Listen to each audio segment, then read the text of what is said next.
গুম অধ্যাদেশ বাতিল করে ট্রাইব্যুনাল আইনে একীভূত করা যথার্থ হয়েছে বলে মন্তব্য করেছেন চিফ প্রসিকিউটর। বলেন, অন্তর্বর্তী সরকারের জারি করা গুম অধ্যাদেশ অপ্রয়োজনীয় ছিল।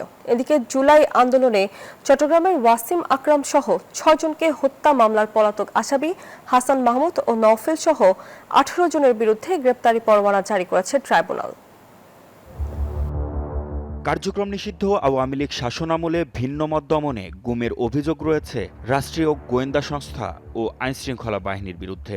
৫ আগস্টের পর সাবেক ও বর্তমান সেনা কর্মকর্তা সহ গুমের সাথে জড়িতদের বিচার শুরু হয় ট্রাইব্যুনালে। অন্তর্বর্তী সরকারের সময়ে আলাদা গুম অধ্যাদেশ জারি করা হলেও সংসদে এটি হুবহু পাশ না করে সংশোধনের আলোচনা চলছিল। তবে মঙ্গলবার গুমকে অন্তর্ভুক্ত করে আন্তর্জাতিক অপরাধ ট্রাইব্যুনাল সংশোধন বিল পাশ হয়েছে সংসদে। এটিকে যথার্থ বলছেন চিফ প্রসিকিউটর। বলেন, ট্রাইব্যুনালের আইনেই গুমের বিচার সম্ভব। আমাদের আইনে যে গুমের অভিযোগ বিচারের এখতিয়ার ছিল, সেখানে আবার আরেকটা আইন করে আরেকটা ট্রাইব্যুনাল গঠন করার প্রয়োজনীয়তা ছিল বলে আমার কাছে মনেই হয়নি। ক্রাঞ্চি রোলের ভিতর চকলেট ক্রিমের filling, all time cream roll, মুখে দিতেই স্পেশাল ইনসাইড।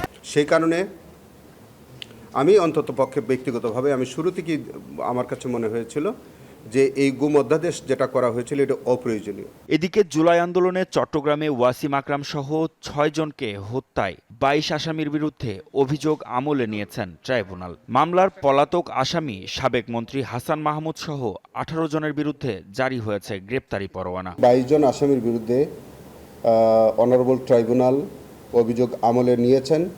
এই আসামিদের বিরুদ্ধে পর্যাপ্ত সাক্ষ্য প্রমাণ আমরা পেয়েছি এবং আমরা বিশ্বাস করে আশা করছি যে আমরা সাক্ষ্য প্রমাণ দিয়ে তাদের বিরুদ্ধে যে আজকের আনিত চার্জ আমরা যথাযথভাবে সেটি আমরা ট্রাইব্যুনালে প্রতিষ্ঠা করতে পারব এবং আমরা প্রমাণ করতে সক্ষম হব। এ মামলায় সাবেক এমপি এবিএম ফজলে করিম চৌধুরী সহ ৪ জন গ্রেপ্তার হয়ে কারাগারে আছেন। মাহমুদ হাসান, নিউজ 24, ঢাকা।